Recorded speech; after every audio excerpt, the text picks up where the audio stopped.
놀라운 건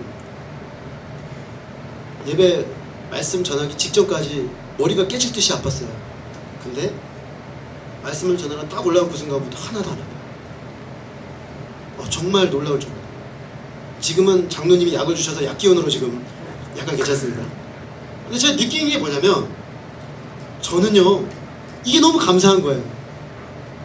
이 어떤 상황과 형편에서도 내가 꼭 전하고 죽을 만한 가치가 내 안에 있다는 거, 이 생명의 복음이 있다는 거. 내 육신이 너무나 무겁고 힘들고 아무것도 못할 것처럼 여겨지는 그 순간에도 내가 일어나서 우리 사랑하는 성도님들과 청년들과 나눌 수 있는 그 무엇을 가졌다는 거. 이게 생명의 복음입니다. 생명의 능력입니다. 여러분. 청년이어도 이런 생명이 없으면요 생명력 없는 삶을 살아요. 왜 살아야 되는지 일어나야 될 이유가 없는 거예요. 일어나야 될 이유가 없어요. 가끔 그러실 때 있죠 여러분. 오늘 내가 왜 일어나야 되는지. 그래서 계속 누워있는 거예요. 2시까지 3시까지 그죠? 나 꾸역꾸역 일어나는 거죠. 일어나서 어쩔 수 없이 해야 되는 게 있으니까. 그건 죽은 청년이죠. 생명이 없는 청년이죠. 내가 당장 죽어가도 내가 일어나서 외치고 죽어야 될 그 무언가를 가진 사람이 진짜 청년이죠. 예수 그리스도 안에 그것이 있단 말입니다. 예수님은 무엇보다도 죄 문제를 해결해 주십니다. 죄가 얼마나 심각한 것입니까? 모든 관계를 다 깨버립니다.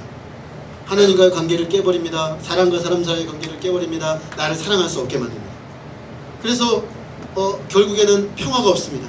하나님과의 관계에서도 평화가 없습니다. 사람과의 관계에서도 평화가 없습니다. 나 자신을 볼 때도 불만스러워요. 이 죄 때문입니다. 내 자신이 싫어요. 저는 제 자신이 굉장히 자존감이 높다는 평가를 아내에게서 매일 받습니다. 당신하고 10년 동안 살아보니까 어떻게 이렇게 자존감이 높은가. 정말 대단한 자존감이다. 그런 얘기를 할 때가 많아요. 저도 인정이 됩니다. 제가 자존감이 좀 높아요. 근데 원래 그러진 않았어요. 원래 그러진 않았어요. 겉으로 볼 때는 그래 보였지만 사실 속으로는 자학을 굉장히 많이 했어요. 얼마 전에 저랑 비슷한 인생을 살아오신 집사님이 한 분 계세요. 저희 법대 선배님이세요. 자존감이 높으시죠. 근데 그분이 그런 얘기를 하세요. 직장에 가면 늘 그런 얘기를 듣는데요. 어떻게 그렇게 자존감이 높으신가요? 늘 행복해 보이고 늘 자기를 사랑하는 것 같다고. 근데 그분이 그날 우리 몇몇이 앉아서 말씀 공부를 하는데 그런 말씀 하셨어요. 사실 저 원래 그런 사람 아니었어요. 저도 원래 그런 분인 줄 알았어요. 왜냐면 제가 대학 들어왔을 때 그분은 예수님 영접하고 변화된 세상을 살고 있었거든요. 늘 긍정적이고 저 그분하고 한 학기 딱 같이 다녔는데 그 학기가 제일 행복했어요. 왜냐면 너무 행복하게 사시는 거예요. 그래서 늘 선배님하고 같이 옆에 붙어 다니면서 공부했어요. 근데 이분이 그런 분이 아니었다는 거예요. 자기를 너무나 사랑하지 못하는 사람이다. 사람들의 평가에 늘 전전긍긍하는 사람을 살았다는 거예요. 자기와 평화하지 못했다는 겁니다. 이거 죄 때문이거든요. 이게 관계가 회복돼야만 자기를 사랑할 수 있어요. 과도하게가 아니라 정말 건강하게. 여러분, 자기를 사랑하지 않는 사람은 이웃을 사랑할 수 없습니다. 예수님 말씀하셨습니다. 내 이웃을 내 몸과 같이 사랑하라고 하셨어요. 자기를 사랑하지 않는 사람이 이웃을 건강하게 사랑할 수 없는 것이죠. 그런데 이 모든 문제가 어디서 왔느냐? 죄 때문이라는 것입니다. 그런데 세상 어디에서도 죄 문제를 해결 못합니다. 누가 이 죄 문제를 해결해 줄 것입니까? 예수 그리스도께서 십자가의 죽으심으로 유일하게 이 죄 문제를 해결하실 수 있는 구주가 되십니다. 그러므로 예수님만이 그 어떤 것으로도 살 수 없는 그 가치를 우리에게 주십니다. 그래서 하나님을 두려움 없이 아버지로 부르며 섬길 수가 있어요. 예수님 믿기 전에는 하나님과 관계가 깨지니까 사람과의 관계도 늘 문제죠. 저는 고등학교 시절에 외톨이였습니다. 자칭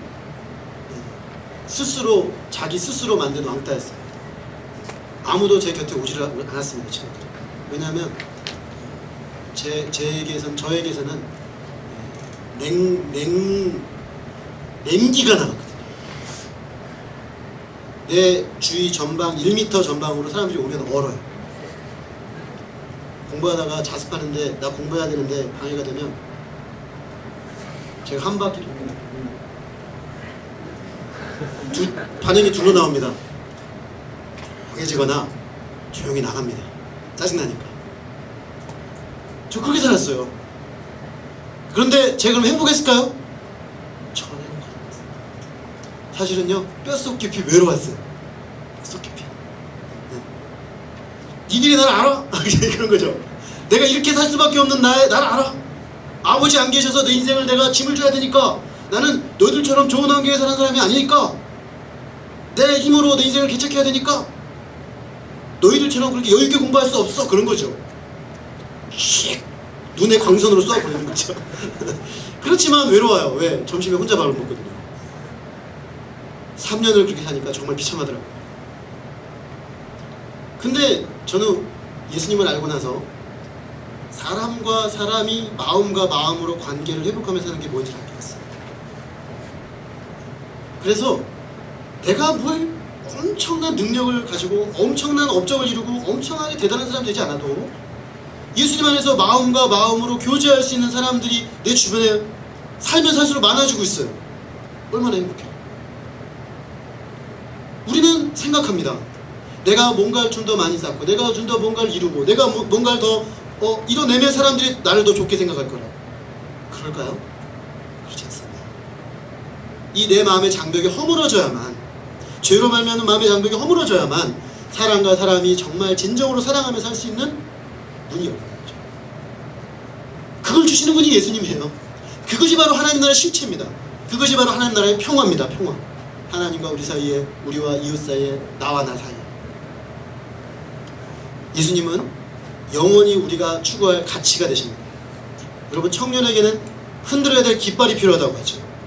누구에게나 흔들어야 될 깃발이 필요합니다. 제가 얼마 전에 보니까 청년들이 빨간 깃발을 들고 저 위로 막 올라가더라고요. 그죠? 자기 과 깃발. 그죠? 들고 신났어요. 누구나 다 흔들고 깃발이 필요합니다.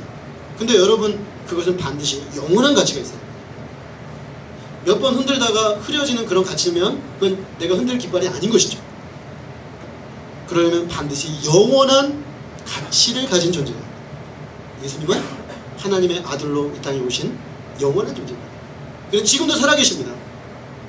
지금도 우리가 예수 그리스도 십자가 복음을 의지하고 성령 안에서 나아가 교제할 수 있는 분이에요.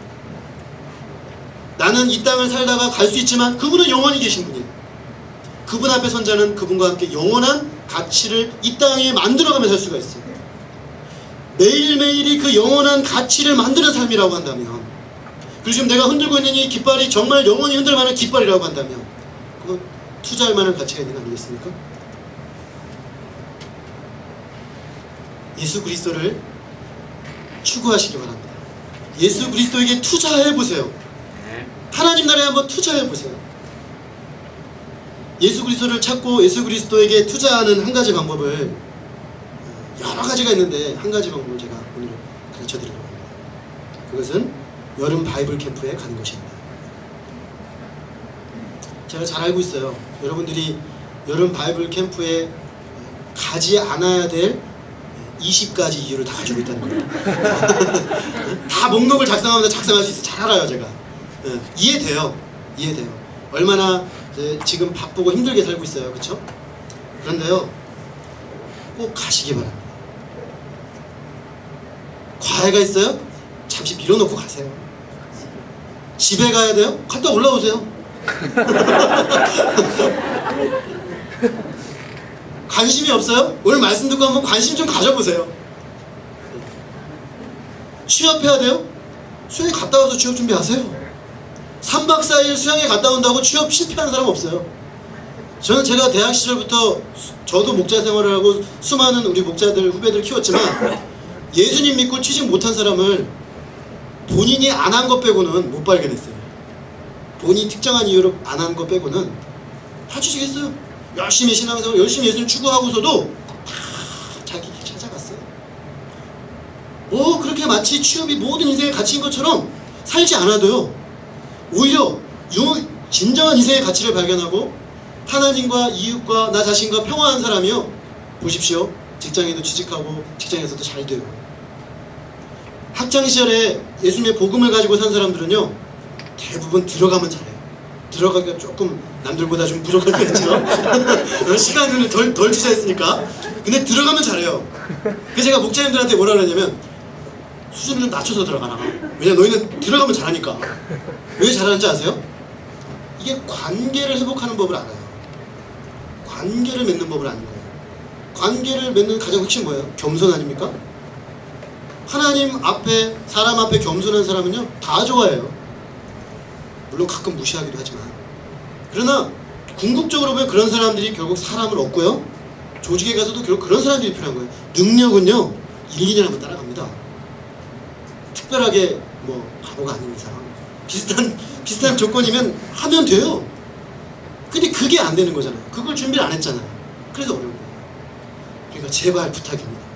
취직 때문에, 무슨 취직을 위한 토플 준비 때문에, 뭐 때문에 다 이해되지만 정말 한번 들으시고 투자해보세요. 많이도 말고 3박 4일만 투자해보세요. 좀 더 쓰고 싶으신 분들은 우리 다음 주부터 시험 끝나면서부터 바이블 캠프 준비를 본격적으로 시작할 거예요. 한 달 정도 투자할 기회를 드리겠습니다. 한번 해보세요. 세미로 조그맣게 해보고 투자 대비 효용 가치가 어느 정도 나오나 한번 보세요. 정말 그 시간에, 그 3박 4일의 시간 동안에 여러분들이 얻어가는 그 가치가 세상 어디에서도 얻을 수 없는 가치라고 확인된다면 아마 나중에는 여러분들 하지 말라 그래도 하실 겁니다.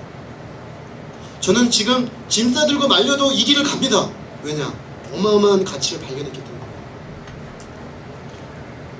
오늘 말씀을 마치고 그저 한번 은혜 받았다고 말씀하지 마시고 꼭 부탁을 드립니다. 곰곰이 생각해 보십시오.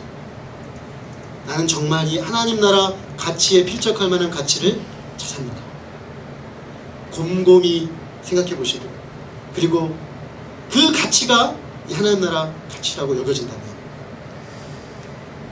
투자하실 것을 권고드립니다.